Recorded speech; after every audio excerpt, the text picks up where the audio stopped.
சின்ன வயசுல எல்லாருமே நம்ம வந்து கடந்த காலத்தை யோசிச்சு பாருங்க. அப்பெல்லாம் ரொம்ப கொடுமையா இருக்கும். பள்ளி கல்வி எப்படி நாமெல்லாம் எப்படி படிச்சோம்? அடி வாங்கி படிச்சோம். சரியா?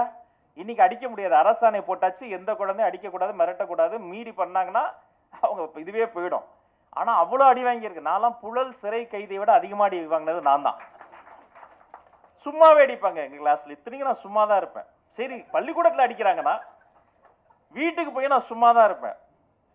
என்ன நடந்து அப்படி போகும்போது ஒரு படார்னு ஒரு அடி அடிச்சுட்டு போவார் எங்க அப்பா. என்னடா பண்ற? சும்மா தான்ப்பா இருக்க, சும்மாவே இரு அப்படின்னு அடிச்சுட்டு போவார். ஏங்க டிவி அப்ப ஆண்டனாங்க, டிவி இறையுது, ஆண்டனா சரியா வேலை செய்யலாம், அதுக்கு கூப்பிட்டு நீ அடிப்பாங்க. நான் என்னவோ ஆண்டனா ஒழிச்சு வச்ச மாதிரி. ஏன் அடிச்சாங்கன்னே தெரியாது. அதுல இந்த வாத்தியார்கள் வந்து விதவிதமா அடிப்பாங்க. கையை நீட்ட சொல்லி அடிப்பாங்க. ஒரு ஸ்டேஜுக்கு மேல இந்த கையில அடி வாங்கி நமக்கு பழகிரும். முட்டியை காட்டு அப்படிம்பாங்க. சார் முட்டியை காட்டுறா அப்படிம்பாங்க. நான் என்ன பண்ணா அப்படி முட்டியை காட்டுற மாதிரி அடி விழும்போது டக்குன்னு கையை அப்படி பரட்டிடுவேன். அவர் என்ன பண்ணாரு, ஒரு நாள் இந்த டெக்னிக்கை கண்டுபிடிச்சு முட்டியை காட்டுவோம் சார். அவர் மேல இருந்து அடிக்காம கீழே இருந்து அடிச்சார் பாருங்க. முட்டியிலே விழுந்து அடி விழுந்து வீரத்தழும்புகள் தான், வாழ்நாள் முழுக்க வீரத்தழும்புகள். அப்ப இந்த 10ஆம் வகுப்பு 11ஆம் வகுப்புல ரொம்ப கொடுமையா இருக்கும். இந்தியா பாகிஸ்தான் பார்டரை விட பயங்கரமான ஒரு இடம் பப்ளிக் எக்ஸாம் படிக்கிறீங்க குழந்தைங்க வீடு தான்.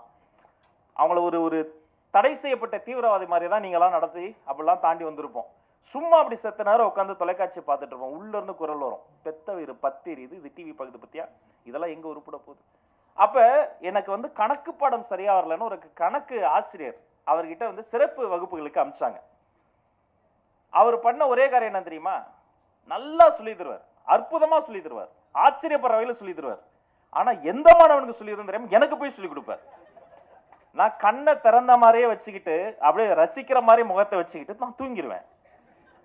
அவருக்கும் எனக்கும் ஒரே கொடுமையான காலகட்டம். அப்போ ஒரு நாள் என்ன பண்ண, நான் புத்தகத்தில் எழுதினேன், இந்த கணக்கு ஆசிரியரை பழி வாங்குவது எப்படி எழுதின. உண்மையில திட்டமிட்டேன். நம்பர் 1, யாருக்கும் தெரியாம மாட்டை அவுத்து விட்டுருவோம். மாடா போய் இவரை முட்டிட்டு இவர் பண்ண. 2, எனக்கு தான் நண்பருடைய ஒரு சகோதரர் ஒருத்தர் ஆட்டோ ஓட்டிக்கிட்டு இருந்தார்.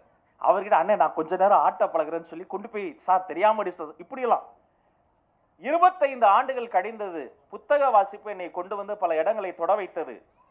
தமிழ்நாடு முழுக்க நடைபெறக்கூடிய புத்தக திருவிழாக்களுக்கு தன்னம்பிக்கை வகுப்பு, தமிழ் வகுப்பு, தலைமைத்துவ வகுப்பு நடத்தக்கூடிய நிலைக்கு நான் வந்தேன். வரலாற்று சிறப்புமிக்க சென்னை புத்தக திருவிழாவில் 3வது முறையாக ஒரு நாள் சிறப்பு விருந்தினராக, தலைமை விருந்தினராக நான் போனேன். அங்கு பேசினேன். அங்கெல்லாம் போனா நான் வந்து கெஸ்ட். நான் சொல்றது ஒரு 4 ஆண்டுகளுக்கு முன்னாடி கலெக்டருடைய கெஸ்ட். நான் புரோட்டோக்கால் வண்டி வரும், வணக்கம் வைப்பாங்க, சல்யூட் வைப்பாங்க, ஐயா வாங்கம்பாங்க, சார் வாங்கம்பாங்க, பேர் சொல்லி யாரும் பேச மாட்டாங்க. பேசி முடித்த அந்த புத்தக அரங்கை அப்படியே ஒவ்வொரு புத்தக சாலையை பார்த்துக்கிட்டே போகும்பொழுது பின்னாடி இருந்து ஒரு குரல், டே ராஜமோகான்னு ஒரு குரல். திரும்பி பார்த்தா அந்த கணக்கு வாத்தியார். அவரை நான் பழி வாங்கணும்னு பட்டியலிட்டவன். அவரை பார்த்த உடனே சார் அப்படின்னு நான் சொல்லி ஓடி போய் நான் கட்டி பிடிக்கும் முன்பே அவர் கண்கலங்கி அவர் என்ன ஓடி வந்து கட்டி பிடிச்சி, நல்லா இருக்கியாடா, உன்னை இந்த மேடையில பார்க்கும்போது என் பிள்ளை சாதிச்சு வந்தா கூட இவ்வளவு சந்தோஷம் வந்திருக்காரா, நீ சாதிச்சது எனக்கு சந்தோஷம் தான். சாஷ்டாங்கமா அவர் காலில் விழுந்து விட்டேன். அப்புறம் 2 பேரும் அந்த புத்தக கண்காட்சி மூடுற வரைக்கும் காப்பியெல்லாம் குடிச்சு சந்தோஷமா நட்பு பாராட்டிட்டு அங்க போனோம். அவர் கேட்டது ஒண்ணுதான், நீ நல்லா படிக்கக்கூடியவன் தான், ஆனா உனக்கு ஏதோ ஒரு விரோதம் கணக்கு பாடத்தோட. உனக்கு தமிழ் நல்லா வரும், உன் ஸ்கூல்லே நீ தான் டாப்பர், ஆனா உனக்கு கணக்கு பாடம் மட்டும் வரல. ஏன்? நான் சொன்ன தமிழ் பாடம் எனக்கு ஏன் நல்லா வந்ததுனா, துணை நூல்கள் நிறைய இருக்கும், கவிதை இருக்கும், கட்டுரை இருக்கும், கதைகள் இருக்கும், சிறுகதைகள் இருக்கும். கணக்கு பாடத்துக்கு எதுவுமே இல்லை. திருக்குறள்ல ஒரு சந்தேகம்னா நம்ம கோனார் கேட்டுக்கிட்ட போலாம், ஒரு கவிதை படிக்கலாம். 5 5 10 அப்படின்னா ஏன் அப்படின்னா கொட்டு, படி இல்லைன்னா அடி, இப்படியே தான் இருந்தது. அப்ப இந்த சூழ்நிலையெல்லாம் இப்போது காலம் தந்த குடையால் நாங்க மாத்திக்கிட்டு இருக்கிறோம். இந்த நூல்களை போல பல நூல்களை எங்களுடைய பள்ளிக்கல்வித்துறையில அரசு குழந்தைகளினுடைய சிறப்பு கவனத்துல மாத்துறோம். எப்படி? கதைகளின் வழியே கணிதம்னு இப்ப கொண்டு வர போறோம். எல்லா கணக்கு படங்களையும் கதைகளின் வழியே தான் இனிமேல் சொல்லி தர போறோம். வண்ண படங்கள் நிறைந்ததாக இந்த புத்தகத்தை எல்லாம் மாத்துறோம்.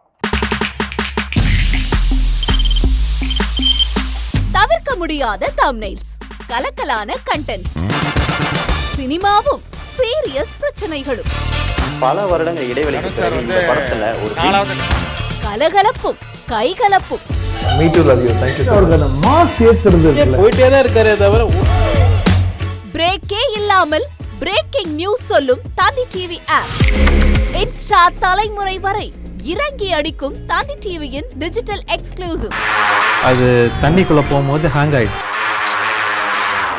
உங்களுக்கு விஜய் சார் எந்த அளவுக்கு ரொம்ப பிடிக்கும்? Of course, Malayalis are huge Vijay sir fans. ரெண்டு பேருமே ரொம்ப பிடிக்கும் எனக்கு. தந்தி டிவி ஆப்பை இலவசமா டவுன்லோட் செய்யுங்க. ஃபாலோ பண்ணுங்க, சப்ஸ்கிரைப் பண்ணுங்க, என்ஜாய் பண்ணுங்க.